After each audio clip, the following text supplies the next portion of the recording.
Hello, I'm Álvaro Calafell, and this video presents the sources of harmonics, their characterization and classification. In previous videos, we introduced the harmonics, their origin, and their characterization, and a review of electrical concepts in electrical power systems in presence of harmonics. In this present video, I will explain some details about the sources of harmonics, which are nonlinear loads. In particular, I will explain how to determine the harmonic currents consumed by nonlinear loads, and I will present a classification of these nonlinear loads. Remember from the second video that, broadly speaking, nonlinear loads consume periodic but non-sinusoidal currents, which can be decomposed by the Fourier series theorem in a sum of sinusoidal waveforms of different frequencies, multiples of the fundamental frequency of the original current. These waveforms are the harmonics, which are characterized by the root mean square value and phase angle for each harmonic. An example can be seen below, where the composition in sinusoidal waveforms can be found, as well as a table with the root mean square value and the phase angle of the fundamental and harmonics.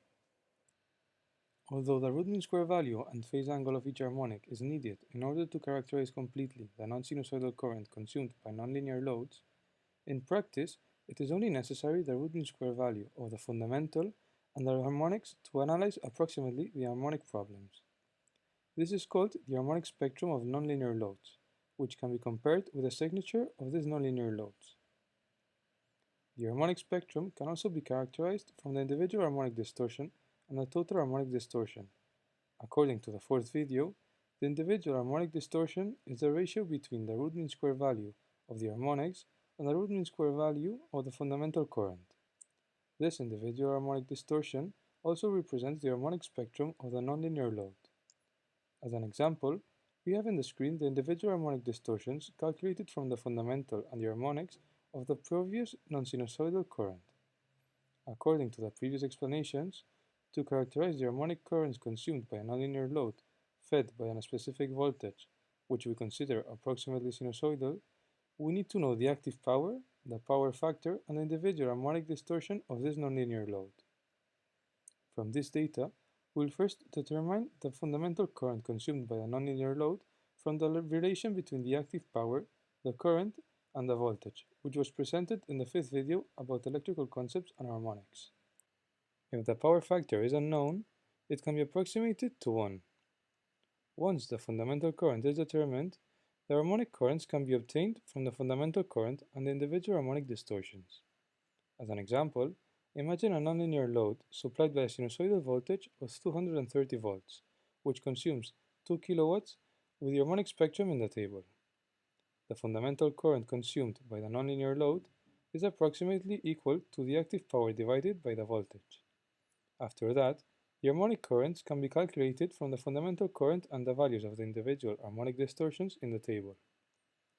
We can observe that the level of distortion of a nonlinear load depends on two factors: the active power and the individual harmonic distortion of the nonlinear load. If the consumed active power by the nonlinear load is high, the fundamental current will be high, and therefore the harmonic currents could also be high. If the individual harmonic distortions are high, the harmonic currents could also be high. This will be analyzed in the last slides of the presentation. Nonlinear loads can be classified according to their applications and their technology. In general, the application and the technology are related. Next, the classification of nonlinear loads will be presented considering both aspects. We can differentiate the following kinds of applications: industrial, commercial, and residential installations. There are specific nonlinear loads in each of these installations. These nonlinear loads can be divided in single-phase loads and three-phase loads. Single-phase loads can also be classified depending on their nominal power, below or above 1 kilowatt. In general, in residential installations, all nonlinear loads are single-phase loads, and most of them consume active power below 1 kilowatt. These nonlinear loads are residential equipment, such as personal computers, televisions, audiovisual equipment, and so on, and lighting systems such as discharge lamps with magnetic ballasts, discharge lamps with electronic ballasts, compact fluorescent lamps, and LED lamps. The nonlinear loads with the active power above 1 kilowatt, in general, are heating, ventilation, and air conditioning equipment and household appliances with power electronics such as microwaves, ovens, washing machines, or a dishwasher. In commercial installations, there are similar low-power nonlinear loads as in residential installations, except for the residential equipment, which is replaced for commercial equipment. There are also similar high-power single-phase loads, except the household appliances, which are replaced by the commercial equipment, in particular the UPSs. Moreover, sometimes the high-power single-phase nonlinear loads, such as the heating, ventilation, and air conditioning equipment, are replaced by three-phase nonlinear loads. In industrial installations, the low-power nonlinear loads are similar to the nonlinear loads in commercial installations, but the high-power single-phase loads are in general three-phase loads. In addition to the UPSs present in commercial installations, we also have industrial machinery and other industrial applications like welding equipment and induction heating equipment. We can differentiate three kinds of nonlinear loads according to their technology. Nonlinear loads based on electronic devices, based on discharge arcs, and based on saturated inductances. The nonlinear loads based on electronic devices can be classified in single-phase rectifiers without input filters, with a passive inductance as an input filter, and with active filters. In the second and third column, we have the typical current waveforms consumed by the nonlinear loads and their harmonic spectrum. We can observe that the input filters reduce the content of the harmonic currents, and the consumed currents get closer to sinusoidal waveforms. The classification holds for three-phase rectifiers with DC capacitors, without filters, with an inductance as an input filter, and with active filters. The last electronic device is a 6-pulse rectifier with inductive filters. In the first column, we have the circuit of the nonlinear loads. In the second, the typical consumed currents by these nonlinear loads, and in the third, the harmonic spectrum of these non-sinusoidal currents. The nonlinear loads based on discharge arcs are discharge lamps based on magnetic ballasts, compact fluorescent lights, and discharge lamps based on electronic ballasts. We can observe that latter devices are highly distorted nonlinear loads in front of the discharge lamps based on magnetic ballasts. The nonlinear loads based on saturated inductances are mainly transformers and saturated motors and ballasts.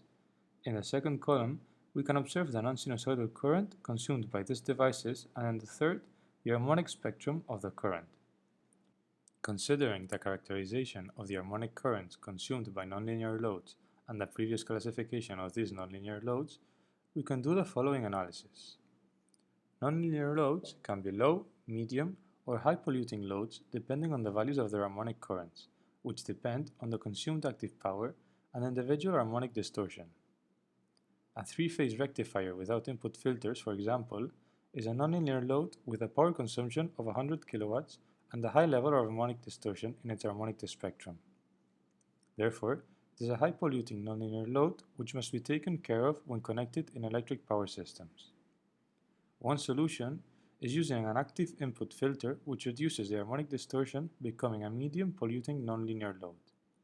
Another example would be compact fluorescent lamps, which are low consumption nonlinear loads with a highly distorted harmonic spectrum. Therefore, they are low medium polluting nonlinear loads. But if we consider an office building where 500 compacted lamps are found, the building becomes a high polluting nonlinear load at the point of common coupling of the installation. Finally, discharge lamps used in public lighting consume low active power and their harmonic spectrum is slightly distorted. Therefore, they are low polluting nonlinear loads. This would be a simple procedure to determine how polluting nonlinear loads are.